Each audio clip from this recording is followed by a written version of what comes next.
Napakawala lang yan eh. Grabe yun, laking karne yan.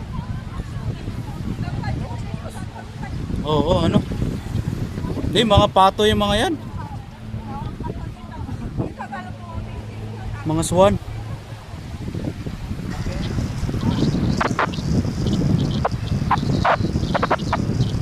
Yan yung mga swan.